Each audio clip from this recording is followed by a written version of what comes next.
Benarkah Ganjar Pranowo, Gubernur Jawa Tengah, dan juga PDIP, partai yang membesarkan namanya, ditinggalkan oleh konstituen? Nah, teman-teman, selamat datang di channel bukan partai politik, bukan channel milik partai tertentu, dan juga politisi tertentu.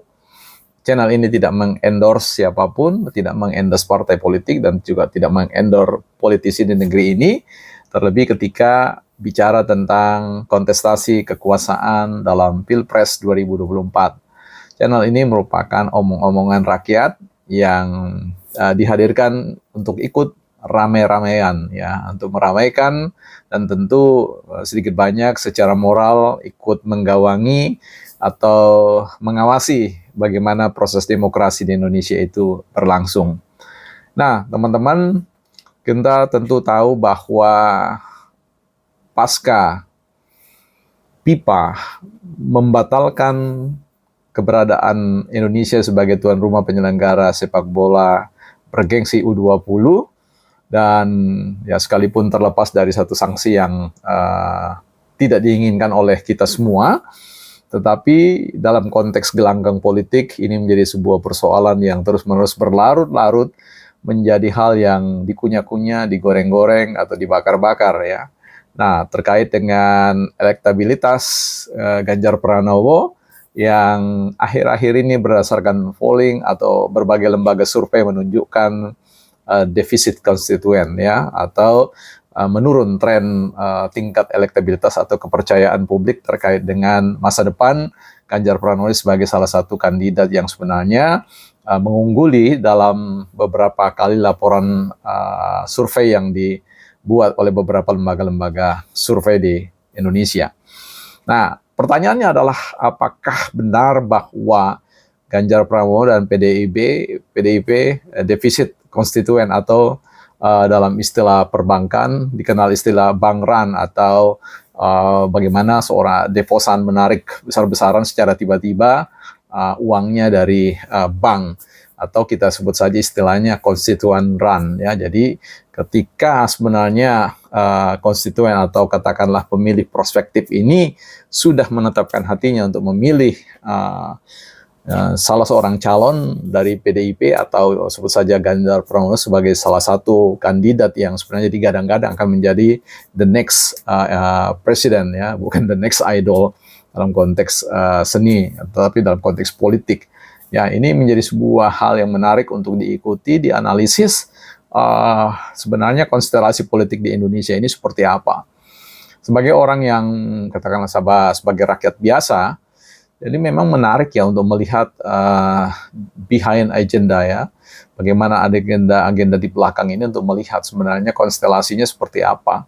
Apakah PDIP sedang memainkan peran sebagai kekuatan partai politik yang mendunia, dalam artian mencoba untuk menggemakan dampak, ya, bagaimana partai atau mesin partai ini mampu menarik simpati dunia sebagai salah satu partai yang memang memberikan dukungan politik terhadap upaya-upaya perdamaian di dunia, ya, seperti itu. Atau malah sebaliknya, ada agenda-agenda politik yang tidak mampu diterobong oleh, ya, orang-orang seperti kami, orang-orang yang tidak memiliki informan-informan ring satu, orang-orang yang bisa ditanyai tentang sebenarnya realitas yang sesungguhnya dari proses politik yang seperti itu, sebenarnya agendanya apa, ya, siapa yang diuntungkan, ya, siapa yang kemudian menarik deposan besar, menarik keuntungan besar dari sebuah mekanisme seperti ini. Apakah ini merupakan sebuah proses di mana ingin partai PDI ingin menggembosi elektabilitas Pranowo, Ganjar, dan kemudian menghadirkan another kandidat, ya, untuk for presiden, ya. Ini sesuatu yang itu sulit untuk diiyakan, tetapi ya rasa-rasanya juga orang bisa saja berasumsi seperti itu, karena dalam konteks kontestasi elektabilitas calon atau kandidat presiden dari partai PDIP, ya, dalam hal ini mengusung antara belum secara resmi, tetapi bagi publik kemudian terbaca bahwa yang akan gadang-gadang adalah Puan Maharani atau kemudian Ganjar Pranowo atau mungkin another candidate, ya seperti itu. Nah ini orang bisa saja membaca seperti itu, atau juga merupakan sebuah hal yang bisa saja kita baca adanya perseteruan, ya, perseteruan tingkat elit yang kemudian memang ingin merendahkan pengaruh, ya, pengaruh Jokowi sebagai player maker, ya, yang bisa menentukan arah kepada siapa sebenarnya konstituen Jokowi itu yang akan para konstituen yang loyalis, yang loyal itu kemana kemudian ia akan arahkan.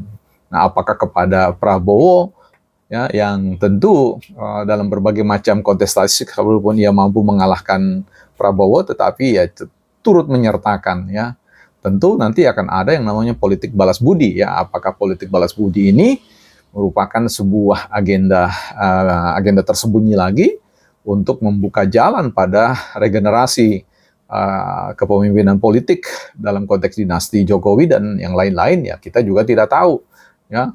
Mungkin arahnya ke sana, atau dalam rangka sebuah komitmen atau konsensus politik yang katakanlah bahwa aku membuatkan istana untuk Bapak di IKN sana, tetapi nanti silakan, ya, cuma satu yang kuminta, ya, yaitu tetap kan bahwa tidak ada keputusan politik yang blunder yang kemudian menarik mendelete keputusan atau kebijakan untuk perpindahan ibu kota negara. Ya, ini tentu deal-deal yang besar sekali, ya.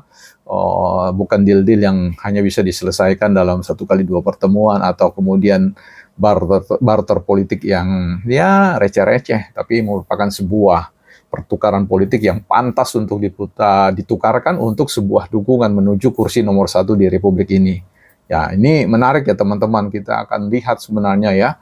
Kalau saya sih melihat sebagai orang rakyat biasa sih, melihat bahwa kehadiran Prabowo ini menjadi sesuatu yang spesial di tengah-tengah dukungan Jokowi dalam rangka memberikan ruang untuk menjadi Menteri Pertahanan, yang tentu teman-teman bisa ikuti bagaimana kebijakan-kebijakan anggaran kita itu, support sistem militerisasi dengan pengadaan alutsista itu betul-betul terprogram, ya, dengan baik secara pembelian secara langsung maupun dalam konteks kontrak-kontrak pembuatan alutsista di masa yang akan datang yang sudah mencerminkan tentang periodisasi Prabowo, ya. Tetapi ya tentu masih banyak agenda-agenda yang lain yang tidak mampu secara kasat mata kita lihat. Tapi hal ini tentu tidak akan menguntungkan bagi Ganjar karena terjadinya constituent run atau larinya dukungan loyalis PDIP kepada partai lain yang kemudian masih beraroma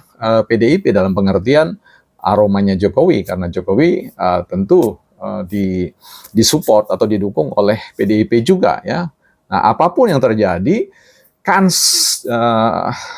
Ganjar Pranowo untuk bisa hadir dalam kursi kepresidenan nomor 1 membutuhkan energi yang lebih besar, membutuhkan strategi politik atau marketing politik yang mampu mengobati luka-luka konstituen ini yang berharap banyak sebenarnya Ganjar Pranowo tidak memainkan peran bermain politik dalam konteks yang seperti itu, anti terhadap sebuah negara, anti yang ujung-ujungnya bicara tentang SARA, sehingga konstituen yang sebenarnya juga merupakan katakanlah bagian yang menerima keberadaan negara Israel tentu akan menjadi kontraproduktif, ya. Ya, ini menjadi sebuah teka-teki politik yang sebenarnya tidak terlalu sulit untuk dibaca.